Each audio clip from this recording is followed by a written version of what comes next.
त्यावेळेस मी 20 वर्षाची होते. मी नवीनच म्हणून कामाला लागले होते. उच्च शिक्षणासाठी मला महाविद्यालयात प्रवेश घ्यायचा होता. परंतु माझी आर्थिक परिस्थिती थोडीशी नाजूक असल्यामुळे मी नोकरीच्या शोधात होते. तेवढ्यातच मला एका शाळेत गणित विषयाची शिक्षिका म्हणून नोकरी मिळाली आणि मी खूप खुश होते. मी सुंदर आणि सडपातळ होते. मी दररोज शाळेत जाताना मला सगळे पाहायचे. मी कमी वयाची असल्यामुळे माझ्याकडे मुलंच नाही तर मुलीसुद्धा बघत होत्या.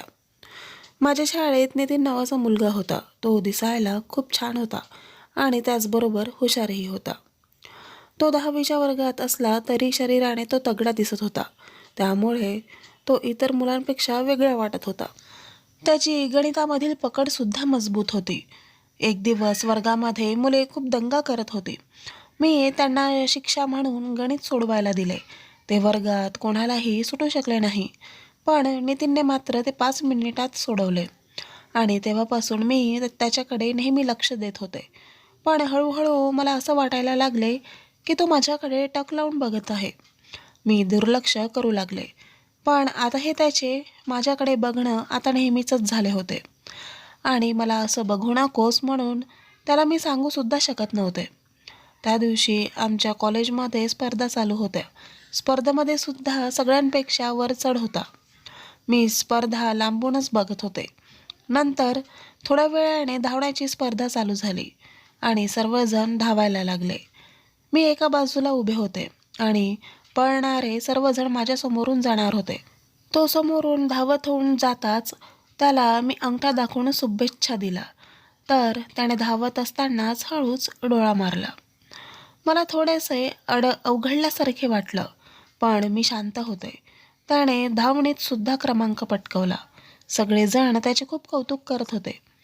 मी माझ्या ऑफिसमध्ये जाऊन बसले. तो ट्रॉफी घेऊन मला दाखवायला आला. मी पण त्याचे खूप कौतुक केले आणि म्हणाले, असाच खूप मोठा हो, तू खूप छान आहेस, हुशार आहेस आणि असाच राहा. असं बोलल्यावर त्याला खूप आनंद झाला. त्यावर तो म्हणाला, तुम्ही खूप सुंदर दिसता. तुमच्याकडे बघून अगदी प्रसन्न वाटतं. मला तुम्ही खूप आवडतात. मला तुमच्याकडे बघून खूप ताकद येते.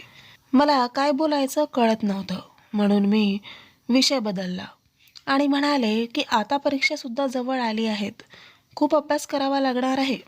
मग तो म्हणाला की मला गणितातले काही धडे कळले नाहीत. तुम्ही मला अजून एकदा समजावून सांगाल का? मी त्याला हो म्हणाले आणि मी सुट्टी घेऊन निघून गेले. घरी गेल्यावर माझ्या डोळ्यासमोर फक्त त्याचे चित्र होते. तो धावताना सतत दिसत होता. माझ्या मनात राहून राहून त्याचाच विचार येत होता. खरं तर मी असे विचार करणे चुकीचे होते, कारण तो माझा विद्यार्थी होता. परंतु मी फक्त 23 वर्षाचे होते, त्यामुळे माझ्या मनात असे विचार येत होते. नंतर हळूहळू मी सुद्धा त्याला चोरून बघू लागले आणि जाता येता तो दिसला तर मी गालातल्या गालात हसत होते. असेच दिवस जात होते, पण मला या विषयावर कुठेही बोलणे चुकीचं वाटत होतं. एक दिवस तो माझ्याकडे आला आणि म्हणाला की मला गणितामध्ये खूप पुढे जायचं आहे आणि त्यासाठी मला थोडासा एक्स्ट्रा क्लास लावावा लागणार आहे. मी थोडासा विचार केला आणि त्याला म्हणाले की मी तुझा एक्स्ट्रा क्लास घेईल. शाळा सुटली की तू माझ्या घरी ये. रोज 1 तास शिकवणी झाली की तुला बरं होईल. तो लगेचच हो म्हणाला आणि दुसऱ्या दिवशीपासून माझ्या घरी नियमितपणे येऊ लागला. मला त्याला गणित शिकवताना आनंद झाला होता, पण मी दाखवत नव्हते. एक दिवस असाच शिकवत असताना माझं त्याच्याकडे लक्ष गेलं. तर माझ्या लक्षात आलं की तो माझ्याकडे एकटक लावून बघत आहे. मला थोडंसं ते चुकीचं वाटलं, म्हणून मी लगेच त्याला सांगितलं की तू असं बघणं योग्य नाही. मी तुझी शिक्षिका आहे. तर मी शांत झाल्यावर तो म्हणू लागला की तुम्ही मला खूप आवडता आणि मला नेहमी तुमच्यासोबतच राहू वाटतं. मी त्यावेळेला त्याला सांगितलं की शिक्षक आणि विद्यार्थीमध्ये हे सगळे चुकीचं आहे. तू असा विचार करणं बंद कर. त्यानंतर तिथून निघून गेला. या विचाराने तो थोडासा नाराज होता. आता तो फक्त कामापुरताच बोलत होता. माझंसुद्धा मन त्याच्यामध्ये जळलं होतं. त्यामुळे मलासुद्धा खूप अस्वस्थ वाटत होतं. ते परीक्षेचे दिवस होते आणि त्यानंतर सर्वांना सुट्ट्या लागणार होत्या. आमच्या घरातले सुद्धा एका कार्यक्रमानिमित्त बाहेर जाणार होते. म्हणून मी त्याला बोलवून घेतले आणि म्हणाले की गणिताच्या पेपरसाठीचे 2 दिवस तू माझ्या घरी ये.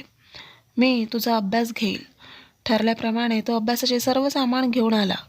आल्यावर मी त्याला म्हणाले की तू जेवण इथेच कर, म्हणजे जास्त वेळ थांबता येईल. तर तो हो म्हणाला. मग मी त्याच्याजवळ गेले आणि त्याचा हातात हात घेऊन म्हणाले की तू खूप छान आणि हुशार मुलगा आहेस. तू या सगळ्यांपेक्षा शिकून खूप मोठं व्हावं असं मला वाटतं. त्याने माझ्याकडे बघितलं आणि मला जोरात मिठी मारली. माझं अंग थरथर कापत होते. मला कळायचे बंद झाले होते. मी सुद्धा त्याच्या मिठीत पूर्ण बुडाले होते. एका सुंदर विश्वात असल्याचा आनंद होता. तो हळूच माझ्या पाठीवरून हात फिरवू लागला. तसेच मला एकदम करंट लागला आणि मी भानावर आले आणि त्याला लांब ढकलले. तो सॉरी म्हणाला. मग मी स्वयंपाकघरात गेले आणि थोड्या वेळाने बाहेर आले तर तो शांत अभ्यास करत बसला होता. मला पाहून तो म्हणाला की मी खूप अभ्यास करेन आणि खूप मोठा होईल. तसं म्हणून तो तिथून निघून गेल्यानंतर परीक्षा झाली आणि सुट्ट्या लागल्या. माझ्याकडे थोडेसे पैसे जमले होते आणि मला शैक्षणिक कर्ज पण मिळणार होते. म्हणून मी ती नोकरी सोडून उच्च पदवीसाठी प्रवेश घेतला. नंतर माझे लग्नसुद्धा झाले.